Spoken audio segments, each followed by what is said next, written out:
ناظرین، آج کی اس گفتگو میں ہم ایک نہایت قدیم اور دلچسپ سوال پر روشنی ڈالنے جا رہے ہیں کہ حضرت آدم علیہ السلام کی آمد سے پہلے اس کرۂ ارض پر کون سی مخلوق موجود تھی؟ پھر جب حضرت آدم علیہ السلام کو جنت سے زمین پر اتارا گیا تو ان پہلے بسنے والوں کا کیا بنا اور ان کے ساتھ کیا معاملہ پیش آیا؟ سوالات کی وضاحت: اکثر لوگ یہ جاننا چاہتے ہیں کہ حضرت آدم علیہ السلام اور حضرت حوا علیہ السلام سے پہلے دنیا کی حالت کیا تھی اور یہ زمین کن مراحل سے گزر کر وجود میں آئی۔ اس سلسلے میں یہ سوال بھی کیا جاتا ہے کہ کیا حضرت آدم علیہ السلام سے پہلے کوئی نبی دنیا میں تشریف لائے یا نہیں۔ یہ بھی پوچھا جاتا ہے کہ حضرت آدم علیہ السلام کو جنت سے زمین کے کس مقام پر اتارا گیا، ان کی تخلیق مٹی سے کیوں کی گئی اور وہ مٹی کہاں سے لائی گئی۔ زمین پر آنے کے بعد حضرت آدم علیہ السلام نے زندگی کیسے گزاری، جنت سے رخصتی کے وقت ان کے پاس کیا چیزیں تھیں اور آخر کار ان کی وفات کب اور کس انداز میں ہوئی۔ دوستو، سب سے پہلے یہ سمجھنا ضروری ہے کہ دینی مصادر اور سائنسدانوں نے اس حوالے سے مختلف نظریات پیش کیے ہیں۔ کئی آرائے کے مطابق حضرت آدم علیہ السلام کو زمین پر بھیجنے سے پہلے ابلیس کو یہاں اتارا گیا تھا۔ ابلیس کا واقعہ کچھ یوں بیان کیا جاتا ہے کہ جب حضرت آدم علیہ السلام کی تخلیق ہوئی تو انہیں جنت میں رکھا گیا اور فرشتوں کو حکم دیا گیا کہ وہ حضرت آدم علیہ السلام کو سجدہ کریں۔ چنانچہ تمام فرشتوں نے سجدہ کیا مگر ابلیس نے تکبر کی وجہ سے انکار کر دیا۔ اسی نافرمانی کے سبب اسے جنت سے نکال دیا گیا اور زمین پر ڈال دیا گیا۔ یہاں وہ طویل عرصے تک غم اور حسرت میں مبتلا رہا۔ بعض روایت کے مطابق ابلیس نے اللہ تعالیٰ سے قیامت تک مہلت مانگی تاکہ وہ اولاد آدم کو گمراہ کر سکے۔ ناظرین، یہ بھی بیان کیا جاتا ہے کہ ابلیس جنات میں سے تھا اور آگ سے پیدا کیا گیا تھا۔ زمین پر جنات اور پہلی مخلوق۔ اسی بنیاد پر یہ خیال کیا جاتا ہے کہ حضرت آدم علیہ السلام سے پہلے زمین پر جنات آباد تھے۔ بعض روایت کے مطابق ان میں لڑائی جھگڑے اور فساد بہت بڑھ گیا تھا، جس کے بعد اللہ تعالیٰ کے حکم سے فرشتوں کو بھیجا گیا جنہوں نے ان کی بڑی تعداد کو ختم کر دیا۔ باقی جنات دور دراز علاقوں، جزیروں اور سمندروں کے طرف چلے گئے۔ دوسری طرف سائنسدانوں کے مطابق انسان سے پہلے زمین پر ڈائناسور جیسے بڑے بڑے جانور موجود تھے جو وقت کے ساتھ ختم ہو گئے۔ کائنات کی تخلیق۔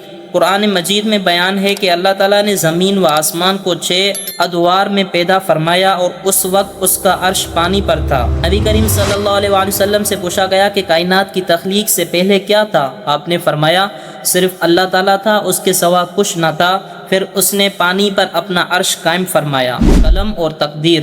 حدیث میں آتا ہے کہ اللہ تعالیٰ نے سب سے پہلے قلم کو پیدا کیا اور حکم دیا کہ لکھو۔ قلم نے قیامت تک ہونے والی ہر چیز لکھ دی۔ حضرت آدم علیہ السلام کی تخلیق۔ اللہ تعالیٰ نے حضرت آدم علیہ السلام کو مٹی سے پیدا فرمایا۔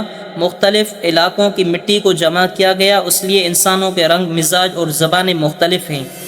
جب حضرت آدم علیہ السلام کا جسم تیار ہوا تو اللہ تعالیٰ نے اس میں روح پھونکی۔ جیسے ہی روح داخل ہوئی آپ نے جھینک ماری اور الحمدللہ کہا۔ اللہ تعالیٰ نے فرمایا اللہ تم پر رحم فرمائے۔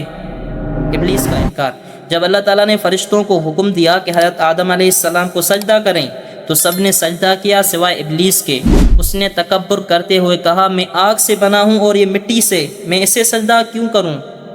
اسی نافرمانی کی وجہ سے وہ مردود قرار پایا۔ جنت اور آزمائش۔ حضرت آدم علیہ السلام اور حضرت حوا علیہ السلام کو جنت میں رکھا گیا مگر ایک درخت کے قریب جانے سے منع کیا گیا۔ شیطان نے وسوسہ ڈالا اور انہیں بہکایا۔ آخر کار انہوں نے اسی درخت کا پھل چکھ لیا جس کے بعد ان پر اپنی غلطی ظاہر ہو گئی۔ توبہ اور زمین پر آمد۔ انہوں نے فوراً اللہ تعالیٰ سے معافی مانگی، اے ہمارے رب، ہم نے اپنے جانوں پر ظلم کیا، اگر تو ہمیں معاف نہ کرے تو ہم خسارے میں پڑ جائیں گے۔ اللہ تعالیٰ نے ان کی توبہ قبول فرمائی مگر انہیں زمین پر بھیج دیا گیا۔ دنیا کی زندگی کا آغاز۔ حضرت آدم علیہ السلام اور حضرت حوا علیہ السلام زمین پر مختلف مقامات پر اتارے گئے۔ پھر ایک مقام پر ان کی ملاقات ہوئی۔ حضرت آدم علیہ السلام نے زمین پر اللہ تعالیٰ کی عبادت کا آغاز کیا اور خانہ کعبہ کی بنیاد رکھی۔ پہلی نسل اور پہلا قتل۔ حضرت آدم علیہ السلام کے بیٹوں حابیل اور قابیل نے قربانی پیش کی۔ حابیل کی قربانی قبول ہوئی اور قابیل کی نہ ہوئی۔ حسد میں آ کر قابیل نے اپنے بھائی حابیل کو قتل کر دیا۔ یہ دنیا کا پہلا قتل تھا۔ حضرت آدم علیہ السلام کی وفات۔ حضرت آدم علیہ السلام نے تقریباً 960 سال زندگی پائی۔ ان کی وفات کے وقت فرشتے آئے، انہیں غسل دیا، کفن پہنایا اور تدفین کی۔ ناظرین، حضرت آدم علیہ السلام کی کہانی ہمیں یہ سکھاتی ہے کہ تکبر انسان کو تباہ کر دیتا ہے۔